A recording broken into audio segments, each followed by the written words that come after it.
Fala galera, beleza? Tudo certo com vocês? Sejam muito bem-vindos ao canal Saber de Eletrônica. Meu muito obrigado a vocês que se inscreveram no canal, que deixam o like e que comentam nos vídeos.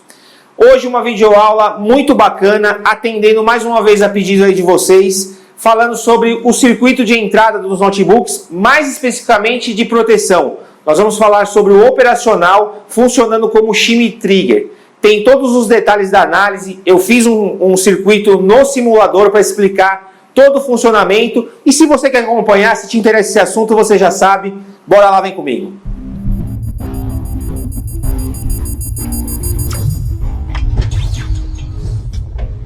O circuito do controlador charger aqui dessa placa, né? O que a gente vai se atentar aqui nesse momento é para esse sinal aqui, e out, que no caso é corrente de saída. Essa corrente de saída, ela na verdade é uma tensão, né, que representa a corrente. Essa tensão, ela é monitorada aqui nesse circuitinho aqui abaixo, que é o que eu quero explicar para vocês, tá? E ela também depende da potência da bateria e do circuito funcionando aqui corretamente. Então, esse sinal aqui, ó, ADT3_ICM, ele vai entrar aqui, ó, nesse operacional, certo? Então vamos ver aqui o que acontece. Vou aumentar aqui para ficar mais fácil a visualização. Então vamos lá. Aqui é um amplificador operacional, certo? No terminal 5 nós temos alimentação. No terminal 2 nós temos o terra. No terminal 4 nós temos a saída do operacional. E no terminal 1 e 3, aqui é a entrada não inversora. E aqui é a entrada inversora, né? Essa entrada aqui, quando está com o símbolo de negativo, ela é chamada de inversora. E quando está com o símbolo de positivo, ela é não inversora, ok? Então é o seguinte, aquela tensão, né, que representa a corrente de saída do CI de charger, ela chega aqui, tá? E como que funciona esse circuito aqui? Isso daqui é um circuito chamado shimmy trigger. Shimmy trigger porque ele tem uma realimentação positiva por essa malha aqui, que é o que eu vou explicar para vocês. E eu fiz um circuitinho simplificado para poder mostrar isso com mais detalhes, tá? Aqui a gente tem aqui na parte de baixo, ó, se a bateria for de 40 watts, a gente vai utilizar o resistor de 12.1K. E se a bateria for de 60 watts, a gente vai utilizar o cálculo para o resistor de 20K. Quem determina isso é o fabricante, tá? Então, se ele está fabricando um notebook que a bateria é de 60 watts, ele vai utilizar aqui o resistor de 20K. Se ele está utilizando um notebook que a bateria vai ser de 40 watts, ele vai utilizar um resistor de 12K. E aqui a mesma coisa, se for de 60 watts, 82K, e aqui se for de 90 watts, 47K, ok? Então, a gente vai pautar nossos estudos aqui em 60 watts, tá? Então a gente vai estar falando aqui do resistor de 82K e aqui embaixo do resistor de 20K, tá? Esse circuito, ele é um circuito de proteção. Por quê? Porque esse operacional aqui, em funcionamento normal, ele vai liberar uma tensão na saída de nível alto, ou seja, a tensão do operacional aqui, ó, 3,3 volts, que está alimentando o operacional, é a tensão que vai estar na saída. Esses 3,3 volts aqui, ele vai ter que chegar no gate desse MOSFET, tá certo? O U508. Chegando aqui no gate desse MOSFET, ele vai saturar esse MOSFET, ok? Saturando esse MOSFET, ele vai jogar esse ponto aqui para a terra, né, para zero, e vai permitir que esse outro MOSFET aqui, ó, ele fique em estado de corte. Ou seja, não elevando essa tensão aqui, ó, para o terra, liberando essa tensão aqui. Essa tensão aqui, na verdade, é um sinal chamado CPU proc hot, né? E sustenido. O proc hot significa processador quente. Quando esse sinal vai para nível baixo, como a gente tem um sustenido aqui, ele desliga o equipamento. Ele entende que o computador está com o processador quente. Só que, na verdade, esse circuito aqui não tem nada a ver com o processador quente. Ele só está atuando na proteção do ponto do processador quente, né? Por quê? na parte onde vai esse sinal, que é no processador e no chipset, se essa tensão aqui vai para nível baixo, ou seja, 0 volts, o notebook entende que é para ser desligado. Então, esse sinal aqui, quando esse MOSFET é saturado, ele vai para nível baixo. Então, como é que faz para esse MOSFET saturar? Esse daqui estando em corte. Como é que esse daqui vai estar em corte? Se na saída do operacional não tiver nível alto, tiver nível baixo. Porque se aqui tiver 0 volts, aqui vai estar em corte, liberando a tensão de 3 volts para cá. E aí vai saturar esse MOSFET aqui, levando esse sinal de processador quente a nível baixo, habilitando ele, ok? Então é assim que esse circuito funciona. Nós temos alguns dados aqui, esses dados aqui são bem interessantes, que é o setup aqui, né, da bateria de 60 watts, né? Ele está dizendo para mim o seguinte, que a tensão 1 é de 0,75 volts e a tensão 2 é de 0,63 volts, né?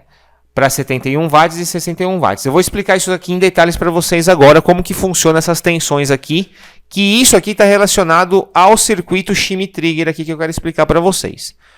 Então, eu dei uma prévia aqui de como funciona esse circuito, né? Então, recapitulando aqui, o sinal aqui de corrente de saída, ele é identificado por ADT3_ICM. Isso é representado por uma tensão, tá certo? Essa tensão chega na entrada inversora desse operacional e aí a gente vai fazer a explicação de como esse circuito aqui funciona. Baseado nessa tensão que entra, eu vou ter na saída nível alto ou nível baixo, que vai saturar ou não esse MOSFET e sucessivamente esse daqui também. Então, o funcionamento do circuito é esse. Agora, para a gente entender esse circuito shimmy trigger aqui, eu redesenhei ele num simulador. Então, as informações que a gente tem aqui, ó, ela está também no simulador. Então, vou colocar aqui para vocês, ó, o circuito que eu montei é exatamente o circuito que tem lá no esquema elétrico, que é esse daqui. Então, nós temos um operacional, eu configurei ele aqui para saída máxima de 3,3 volts e para saída mínima de 0. Operacional eu posso trabalhar com tensão síncrona, né? Mais 3,3, menos 3,3, mas não é o caso aqui dessa placa de notebook. Então, isso significa que na alimentação do meu operacional eu tenho 3,3 e ao outro lado negativo eu tenho 0. Aqui eu fiz uma fonte, coloquei um resistor de 1K, que vai estar ligado na saída do operacional não inversora, né? Como a gente pode ver aqui, ó, a gente tem aqui na fonte, ó, 600 mV, tá? Estou mostrando aqui para vocês, ó, 600 mV. Então, significa que aqui eu estou aplicando uma tensão de 600 mV, ok? E aqui nessa parte de cima, como é que funciona esse circuito? Bom, o operacional, o funcionamento dele como comparador significa o seguinte: esquece todo esse circuito aqui ao redor. Se eu tenho uma tensão mais positiva na entrada não inversora do que na entrada inversora, a minha saída vai ter nível alto. Vou repetir. Se aqui eu tiver uma tensão, por exemplo, de 1 volt e aqui eu tiver uma tensão de 0,9 volts, a tensão aqui em cima é maior do que aqui. Minha saída vai ser nível alto. Vai ser a tensão que eu tenho de alimentação do operacional. Porém, se minha tensão na saída não inversora for maior do que minha saída inversora, ou seja, se eu tiver aqui 1 volt e aqui 0,9, a saída inversora vai ser maior que a saída não inversora, levando na saída do operacional uma tensão de nível baixo, 0 volts, que é o caso que está ligado aqui no Terra. Então, o funcionamento básico do operacional como comparador é assim, é simples, né? Se aqui tiver mais positiva, a saída vai ser nível alto, se aqui tiver mais positiva, a saída vai ser nível baixo. Porém, quando a gente realimenta a saída, né? E a gente pode fazer isso de forma realimentação negativa, que é quando a gente pega a tensão da saída e coloca na porta inversora, ou realimentação positiva, que é quando a gente pega a saída do operacional e coloca na porta não inversora, que é o caso desse circuito aqui. Esse circuito está sendo realimentado dessa malha aqui, Ok? Então eu tenho a realimentação desse resistor para cá. Além disso, eu tenho aqui um outro resistor que vai me ligado ao terra, que divide essa tensão. Então, eu tenho um divisor resistivo aqui e tenho um resistor resistivo aqui. Ok? Então, vamos lá. Se eu tenho aqui uma tensão de 600 mV que eu coloquei, eu vou me atentar à tensão aqui. A tensão aqui é de 742 mV, ou seja, minha tensão aqui está menor do que aqui. Logo, a saída tem que estar em nível alto, que é o que está acontecendo. Eu tenho 3,3 volts aqui, porque aqui eu tenho 600 mV e aqui eu tenho 742 mV. Por que eu tenho 742 mV aqui? Porque eu tenho um divisor resistivo aqui, de 82K com 20K, e também tem uma corrente circulante daqui, ó, de 3,3 volts para cá, certo? Então, eu tenho, na verdade, esse resistor em paralelo com esse e em série com esse daqui. Então, o que eu faço? Saída nível alto, eu vou calcular o resistor equivalente aqui, tá certo? Então, eu vou fazer 430 em paralelo com 82K. E depois que eu achar a resistência equivalente desses dois resistores, eu vou colocar ele em série com o de 20K. Correto? Vamos fazer um cálculo aqui, então, para a gente descobrir qual que é a resistência equivalente aqui do circuito. Bom, pessoal, para achar o resistor equivalente aqui, eu vou descobrir quantas vezes esse resistor é maior do que esse. Para isso, eu divido 430 por 82. Então, eu já sei que esse resistor aqui é 5,24 vezes maior que esse. Vou usar 5,25. Eu vou pegar o maior resistor, que é 430, e dividir por 6,25. Porque esse aqui é 5,25 e esse aqui é 1. Né? Esse aqui é uma vez, esse aqui é 5,25 vezes. Então, a somatória dá 6,25 vezes. Então, eu tenho um resistor aqui, ó, de 68,8K. Em série com um de 20K. Eu vou dividir isso por 20 para saber quantas vezes esse daqui é maior do que esse. Bom, ele é 3,44 vezes maior do que esse. Agora, esse paralelo é 3,44 vezes maior do que esse. Então, eu vou pegar a tensão de 3,3 volts, que é que está vindo aqui, ó, 3,3 volts e 3,3 volts, e dividir por 4,44, porque é a somatória aqui desses resistores. Tá certo? Então, eu vou pegar 3,3 dividido por 4,45, né? Para arredondar. Vai me dar uma tensão de 0,74, que é praticamente a tensão que a gente tem aqui. 742 mV, 741 mV. Está bem dentro aqui, a gente arredondou alguns cálculos. Então, eu tenho essa tensão aqui por causa desse divisor resistivo que está paralelo com esse daqui. Para que eu tenha uma mudança no nível da saída aqui, eu preciso que a tensão aqui seja maior do que aqui, né? Então, aqui, nessa condição da saída estar em nível alto, que aí eu tenho esse paralelo aqui, eu vou ter essa tensão. Então, se aqui eu tiver uma tensão maior do que 742 mV, eu mudo a minha saída aqui para nível baixo, vai para 0, porque aqui vai ficar maior e aqui vai para 0 volts. Então, vamos mudar aqui, ó. Eu vou mudar para... Só para vocês entenderem, eu vou mudar para 650 e vocês vão ver que continua em 3,3 volts. Vou mudar para 742 e vocês continuam vendo que a saída aqui está em 3 volts. Agora, se eu mudar para 743, opa! Agora a saída foi para 0. Na verdade, aqui está menos 11,9 microvolts, mas a gente pode considerar isso aqui como 0, tá? O que aconteceu? Eu mudei a saída do operacional. Só que quando eu mudei a saída do operacional, a minha tensão aqui agora também mudou. Ela não era 742 mV e agora ela foi para 723 mV.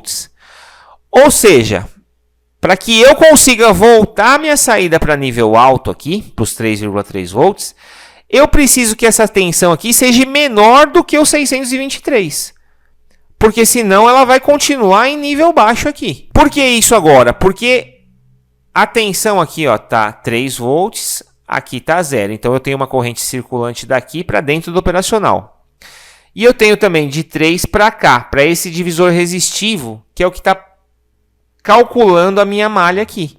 Então aqui nesse ponto, eu na verdade tenho o divisor resistivo entre 82K e 20K. Porque tem uma corrente circulando para cá também, só que ela é tão pequena que a gente não considera. A gente pode considerar somente isso daqui, ó. Então, vou aqui colocar a calculadora de novo para vocês verem, ó. 82 dividido por 20 vai dar 4,1. Então, esse resistor aqui é 4,1 vezes maior que esse. Como que eu faço o cálculo? Eu pego e divido 3,3, que é a tensão total, por 5,1, que aqui é 4,1 maior que esse, aqui é 4,1 maior que esse, aqui é uma vez. Então, 4,1 mais uma vez, 5,1. Dividindo, eu vou ter 0,64. Como eu também tenho uma influência pequena desse resistor, é por isso que aqui a tensão é um pouquinho menor. Mas é desprezível ao nosso cálculo aqui. Por que tudo isso, gente? Porque assim, se eu tiver uma oscilação dentro desse range, então veja bem que quando a saída está em nível alto, a minha tensão no divisor resistivo ali, na entrada não inversora, é de 0,75 volts. Para que essa tensão vá para nível baixo, a saída vai para nível baixo, eu preciso que a tensão na porta não inversora seja maior do que 0,75 volts. Porque se eu tiver uma tensão, por exemplo, de 0,60 e ela variou para 0,61, 62, o notebook ainda tem condições de trabalhar normalmente. Eu não posso, por causa dessa pequena variação, desligar o notebook. Então, eu preciso me certificar que realmente é um problema. Então, se ultrapassar na porta não inversora, que é essa daqui, uma tensão acima de 750 mV, aí sim eu vou mudar a saída do operacional. E se isso acontecer para que eu retorne, para que ela volte para nível alto, não é ficar agora já menor do que 750 mV. Eu preciso que aqui fique menor do que 630 mV. Porque um shimmy trigger é assim, ele funciona dessa maneira. Eu tenho um limiar que eu regulo, que eu ajusto, para que eu tenha esse controle. Para que o operacional ele mude a saída apenas quando eu tiver certeza que aquele sinal realmente está com problema, o que está entrando está com problema. Não é só simplesmente uma variação ou uma oscilação. É realmente um problema aqui. Chegamos ao fim de mais um vídeo. Até o próximo vídeo. Um grande abraço. Valeu, galera.